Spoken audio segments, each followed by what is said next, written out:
Welcome back to Rural Health Summit, a season of Rural Health Today.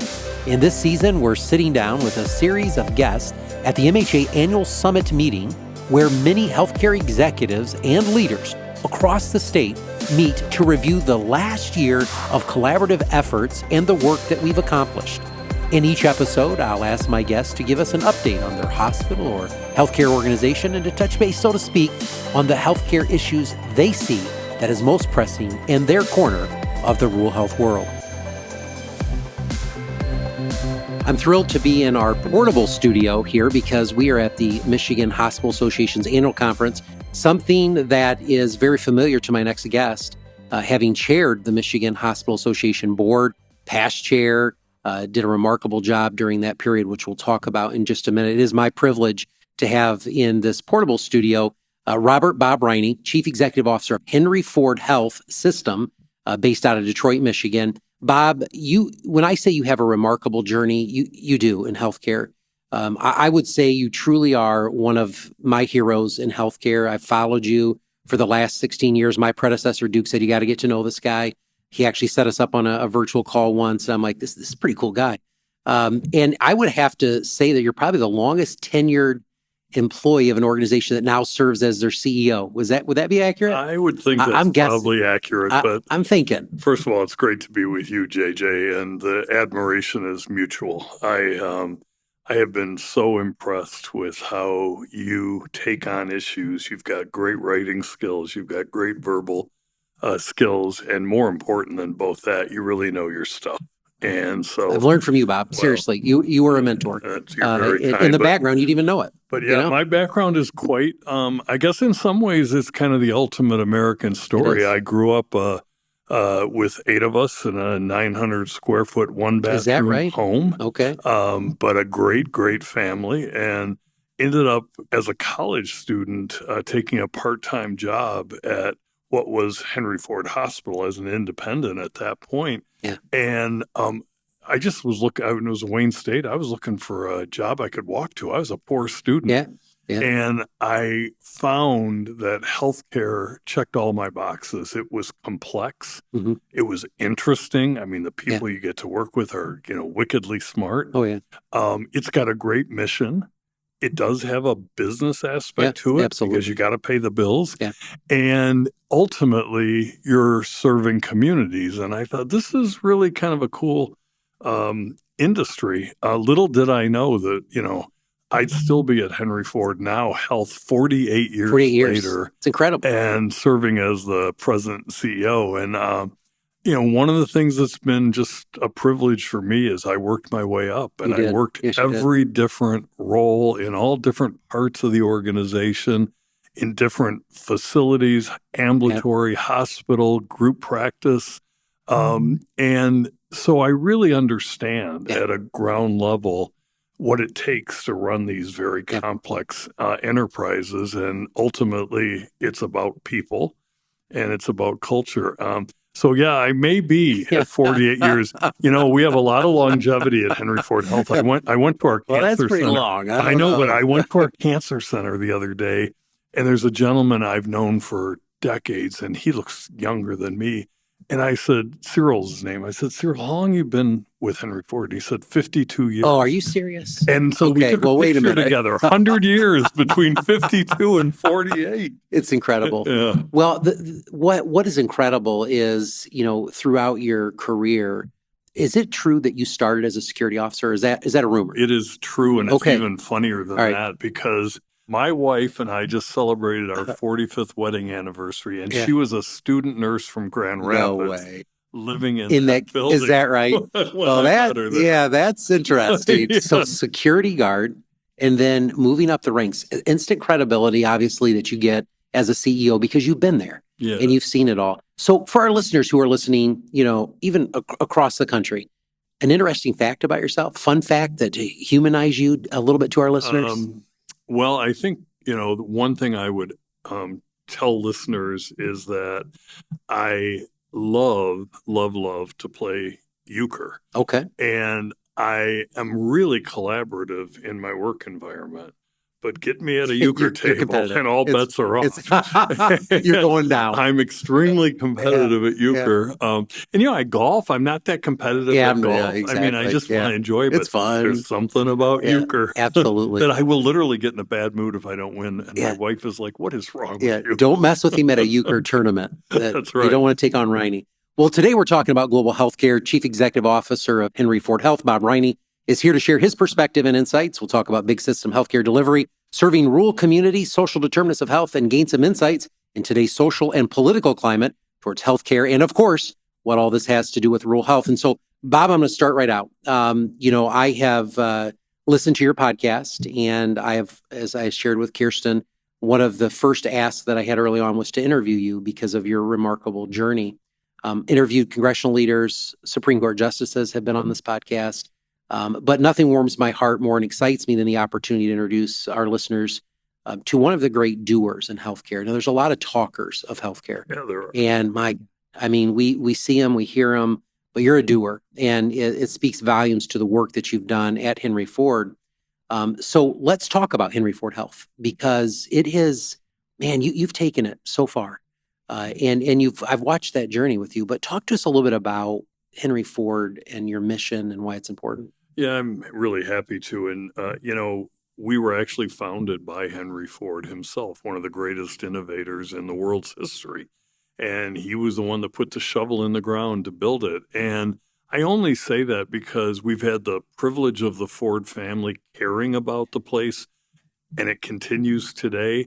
And even more importantly, we carry that innovation in our DNA. We almost feel like it's an obligation to be an innovator. And part of innovation is, placing the right bets, but it's also failing when you fail and learning from that and kind of rebuilding, retooling, and moving on. So innovation's a big part of our organization. But we sit here today, we're 52,000 employees. And we're the largest healthcare provider in Southeast Michigan. And more importantly, we serve all communities. And I wish I could say that was true about everybody, but it's not. We both know that. And we find it a real privilege to serve all communities, from, the wealthiest of the wealthiest that could go anywhere and choose to come to Henry Ford because of the complex issues they're facing, and our incredible care team, to people that don't even have a home address because they're homeless. And our employees wouldn't want it any other way. They really love that mission of serving all. But when you're serving all, you have to make the math work. You do. So you have to diversify and broaden your portfolio in a lot of different ways. So we have 550 clinical sites. Incredible. 13 hospitals, 3 behavioral health hospitals. Incredible.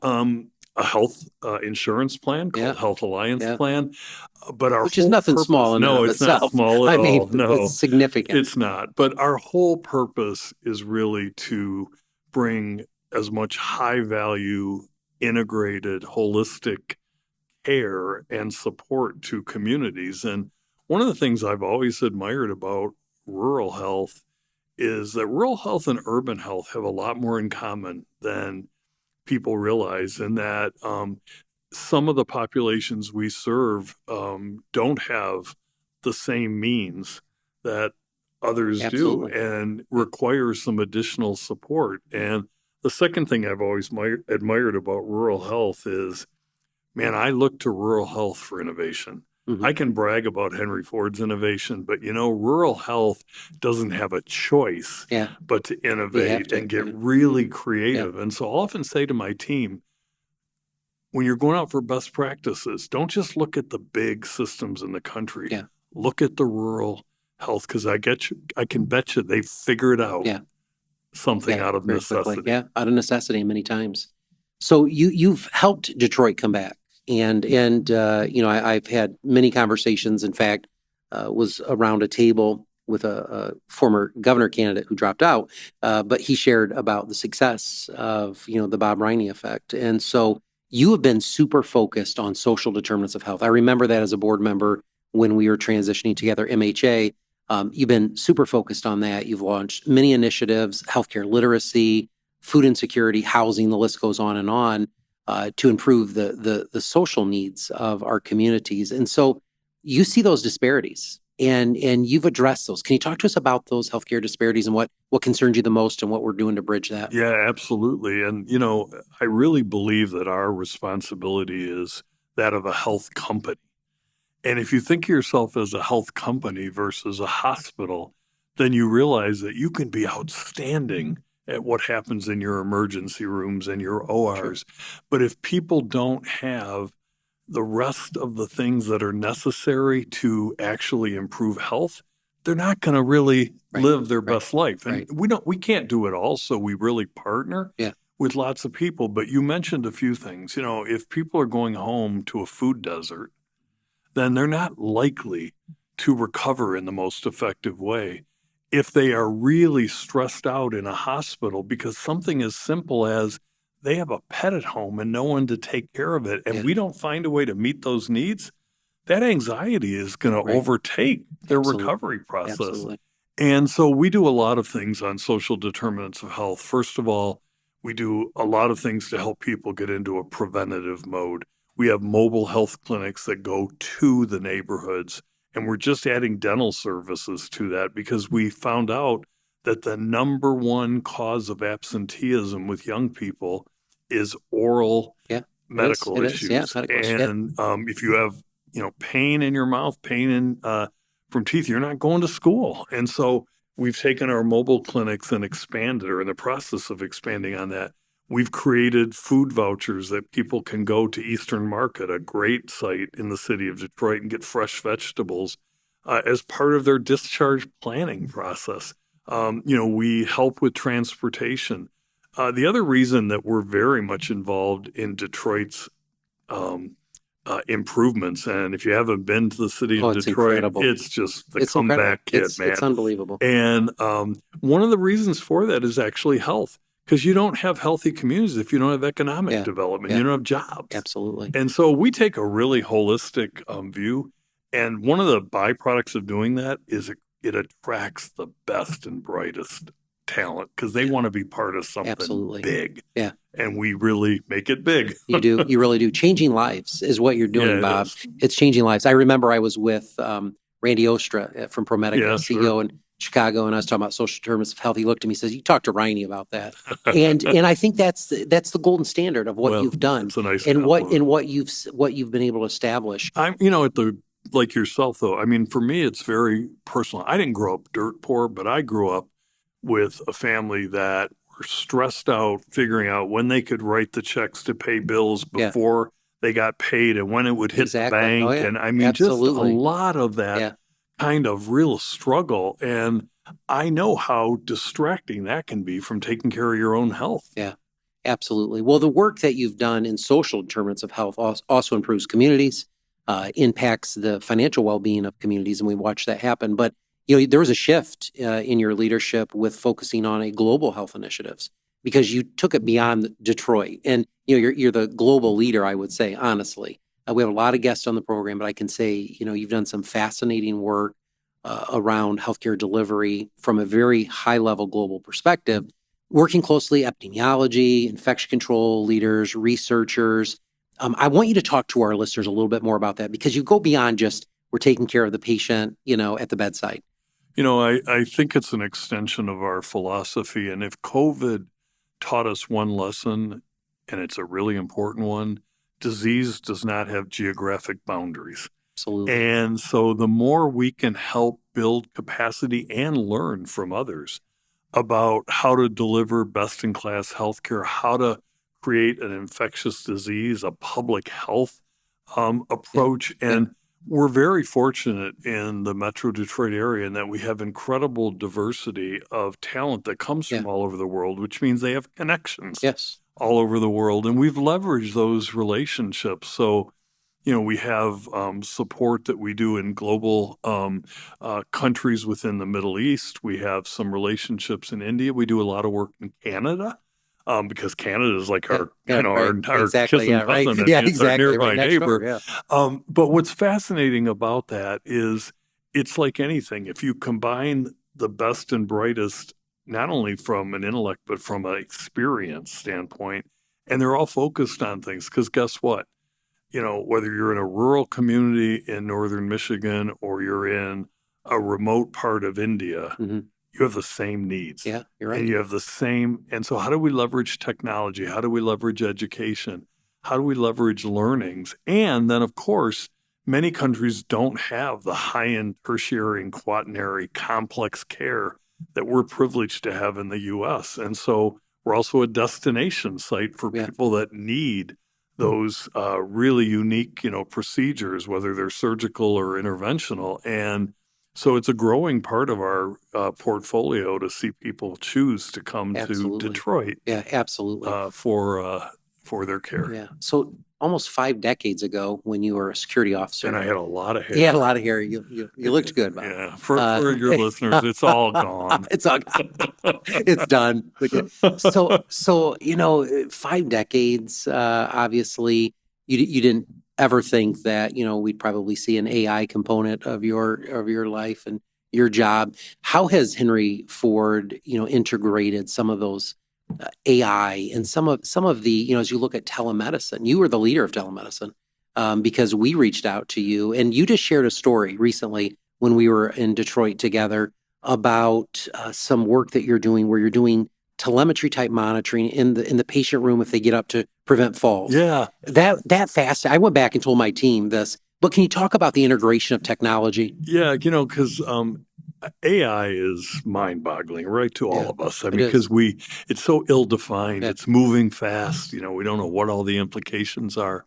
But our focus right now is, one, you can't hide from technology. It doesn't serve you well. Right. But what you can do is really build up a priority list. And for us, it's about first and foremost, how do we bring joy back to caregivers by reducing the things that stress them, right? So the ambient listening AI, which allows our physicians to have really an electronic download of their conversations and not sit in the evenings in their studies at home doing that work for when hours they should on be end. Focusing on their children. Yeah. But this one you referenced is a really cool tool in that it's basically a little camera. It doesn't keep any records, but it just it monitors patients' movements, and it can tell within a couple of minutes based on movements when those movements are going to mean that they're getting up. Yeah.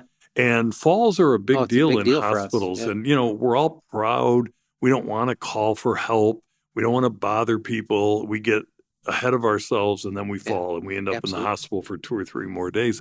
This warns the nurses. It gives them a little ting. Isn't that amazing? That, hey, patient, in bed A is getting ready to get up. And the nurse has the ability to just instantly then through the remote monitor say, Mrs. Jones, I have a feeling you're getting up to go to the restroom. Don't just wait. Wait, I'm going to be right there. That's incredible. And what's interesting about technology is you have to allow cynicism to be there. And we had a nurse that, is very well respected when we first implemented this that said, okay, you guys have, given some doozies, but this may be the doozy of them all. And after experiencing it, came back and said, I couldn't have been more wrong. This is a game changer. That's great. To my routine. That's great. On the unit. So, I think so. We're looking at first and foremost, how does it help improve effectiveness of the caregivers so they can do what they do absolutely best and eliminate unnecessary tasks or things that cause harm. And then ultimately, we want to see how it can apply further to empowering patients to use information in the right way. Because right now, everyone Googles everything and they come in just, full of information, not data, right? Just information. Yeah. And we want to help organize that for people. Yeah. It's great that they're invested in their own care, but to not sleep for 4 nights because you got told something on Google that's not exactly right for your situation. Absolutely. Not good or for by anybody. Influencers that are telling you. Influencers, even more crazy. Yeah. Well, you're leading that, and I look forward to what the next few years are going to bring because that type of technology will truly save lives. Individual gets up, they fall, they break their hip. We know a 74-year-old that falls, breaks their hip, probably the outcome's not going to be very good. You're right. And when people talk about healthcare cost, this is one that these kind of things check all the boxes. It reduces unnecessary costs. It reduces unnecessary pain. Yes, it does. it helps the person get back to independence in the right way. That's right. And one of the things I'm really proud about Henry Ford is that we feel it's an obligation, back to our founder, to share whatever we learn, success and failures. So we don't keep it for competitive reasons. We don't think that that's the role for health organizations. Ultimately you compete on service, certain you compete lines, on value. Absolutely. But if there's a safety mechanism you've discovered, share it. It's not about hurt. You don't want to harm anybody. Absolutely. So let's talk about, let's dive into some rule issues, if I could. As you expand your footprint throughout Michigan, which you have, what do you see as the CEO, Henry Ford's role in rural health, and how do you see the future of rural healthcare delivery? Because I want to tell you, I had Scott Becker on the podcast several times. Scott shared with us the work his team did recently. They partnered with several research companies, looking at 734 hospital closures in this country. Yeah, it's a lot. It's devastating on so many levels, not only safety in terms of access to healthcare, but in many rural communities, those facilities were their largest employer.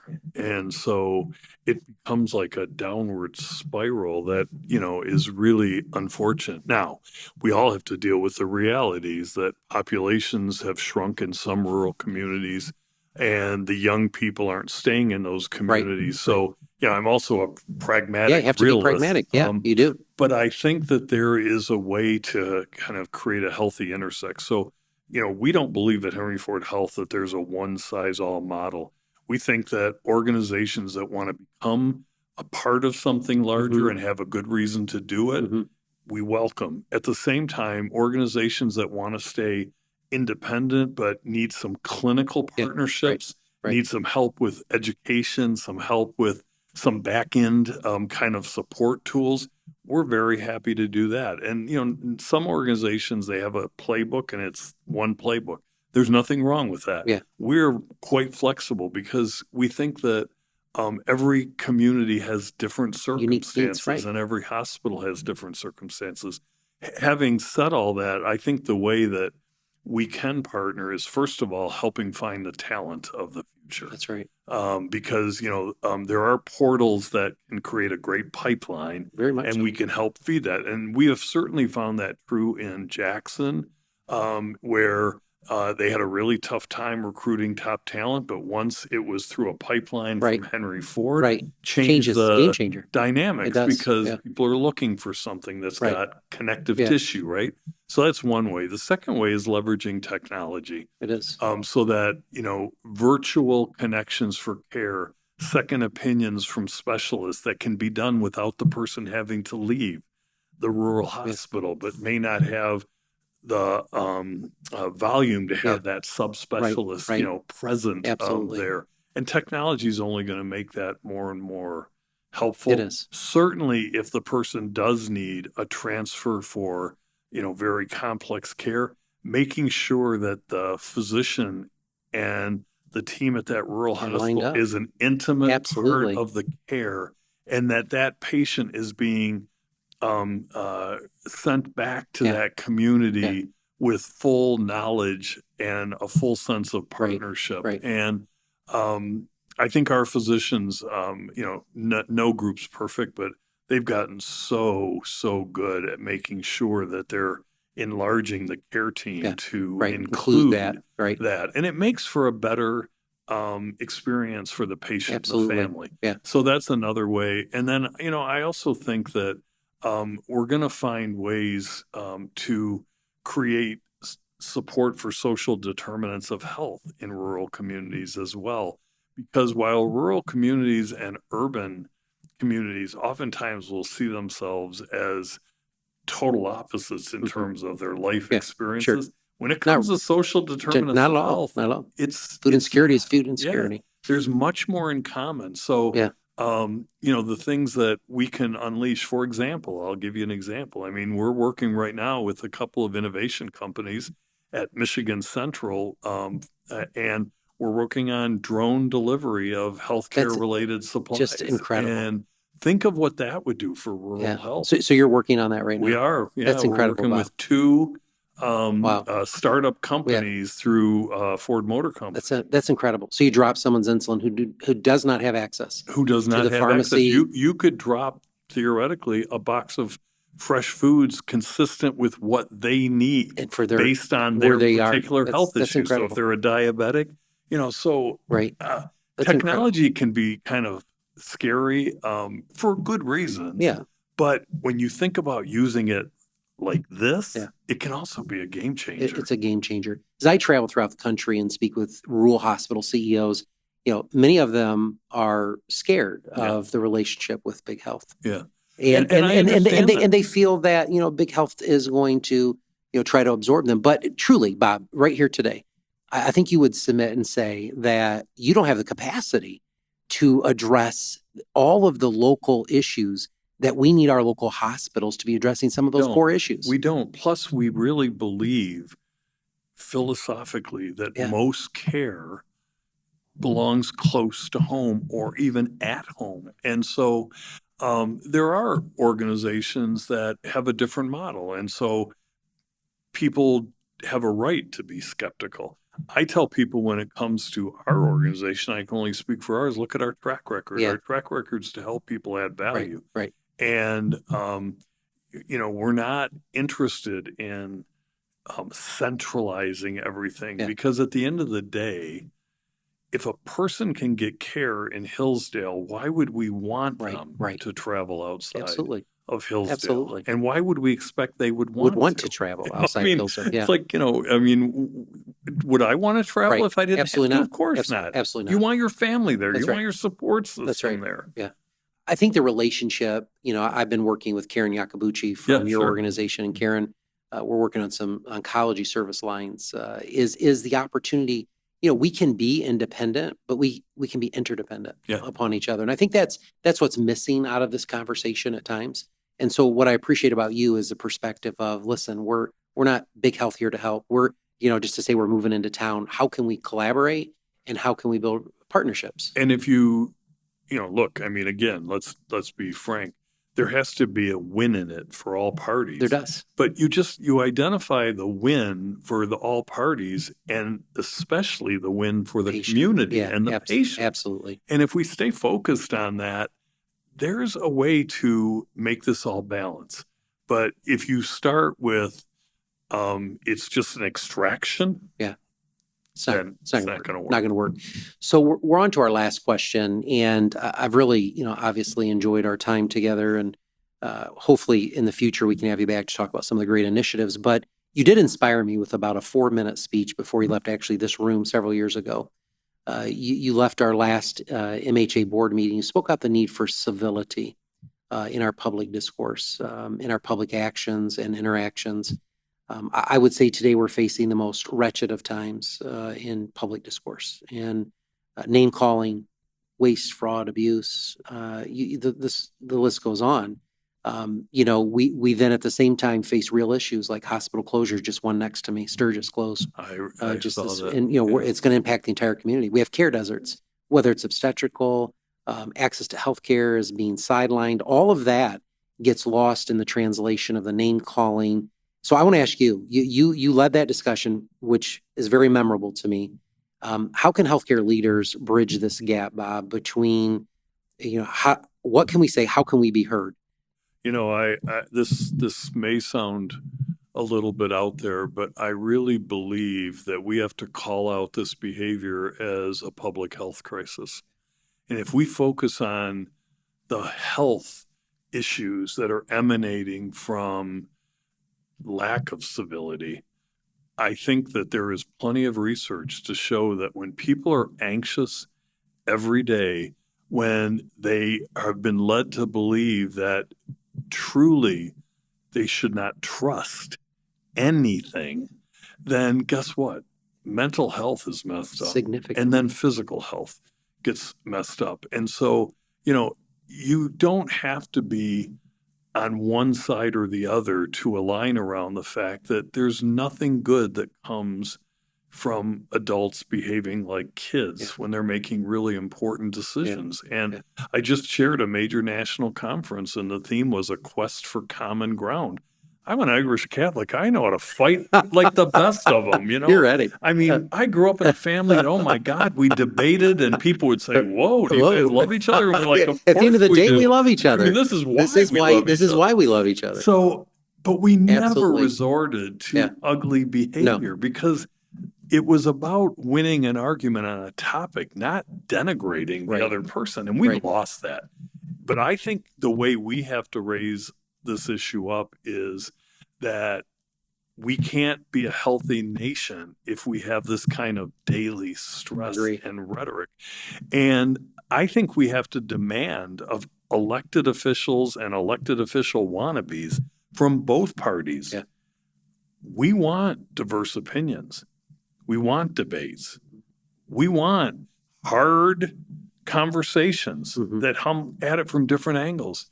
But we don't want stupid rhetoric. Yeah. We don't want name calling because you know what it is? It's a distraction from whether you really know your stuff or not. Right. And I think we have to call that out. Yeah.